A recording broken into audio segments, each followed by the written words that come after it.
I'm not going to keep you here very long at all, guys.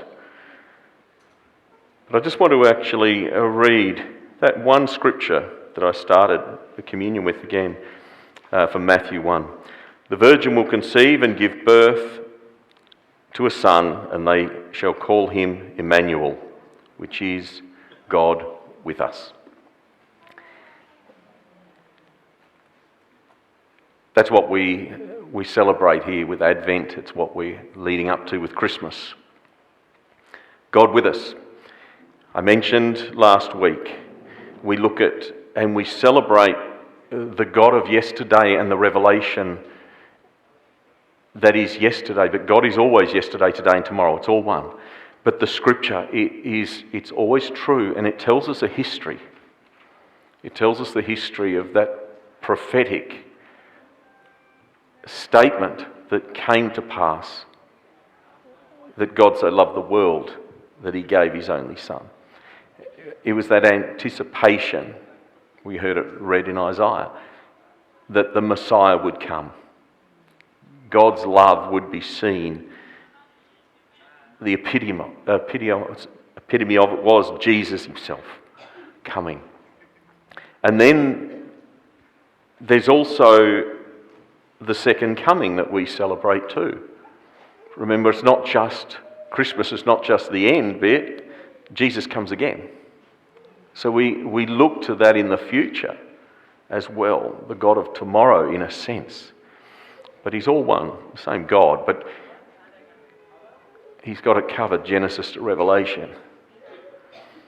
But there's also the God of today, and we talk about God with us. And while we celebrate Christmas, and in many ways we look forward to celebrating the birth, the reality is we're 2,000 years on, so we live now. And that's actually just what I wanted to say. What does that look like? We talk about the presence of God. What does it actually look like?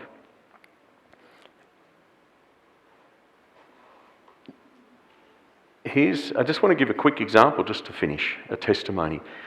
I was actually in a wonderful position where I had to think up, because I had 3 testimonies that have come in the last week of God doing miraculous things from people in the congregation. And so I actually thought we're just going to unfold those week after week just to give testimony to what God's doing, miracle stuff, talking about brain tumours disappearing and all sorts of things. But this one is, I think, it's a beautiful testimony because it's just how God works and lives with us. A couple of years ago, there was a couple of our good people here. It was actually John and Helen. And there was a prayer request came through because their daughter was pregnant. And her husband at that time caught a virus, and there was a bit of concern that it wasn't good for babies that were still in utero. So there was prayer went up, and so what happens is you see grandparents praying. They contact their friends. They contact the church. That then gets put out. We then send it out to the prayer team. There was prayer for that. And all was good. There was no problems with that. Everything came through. And then the baby was born. And there were issues with that baby, with the heart, if my memory's right. It was a couple of years ago now. And there were significant issues. And so once again, the prayer team was put into action. It was a church in action. Same thing, grandparents praying, get the prayer teams in. Southland was praying. And we prayed. And I remember at the time, it was actually, I was just aware of something. It was an interesting time for Sarah and I because we had just actually had a granddaughter born, I think the day before or the same day. It was close to it. And so I had this sense of rejoicing with ours and the birth of our granddaughter, but also just aware that of this other thing I'm praying for. And praying into it because Sarah and I are on the online prayer team as well. So we're praying, so you're holding this but rejoicing and praying for breakthrough. And so as everyone's praying, I remembered it, and it really hit home because Sarah and I went to the hospital to actually visit our own granddaughter. It was a beautiful time. And I can't remember why, but our granddaughter, I think, was, those plastic tubs. I don't know, I'm sure there's a more sensitive one. But you know what I'm talking about. They put the kids in them. Apparently they're good for them. Looking after them. And so our little granddaughter was out of the room, and so we're there. And as I sat down there, I just felt the Lord say, you're going to pray for someone. So I thought, well, that's good.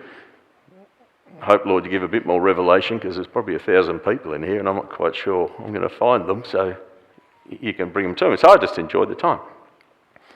And then I was offered to go and see our granddaughter. So up we go and follow through the rabbit warren. And I get taken into this room and I thought, this is a bit weird. It's just sort of a small room. It was like a little ward. It wasn't the usual. I was expecting a big expanse with lots of cribs sort of thing there. And just a couple. And walked in there.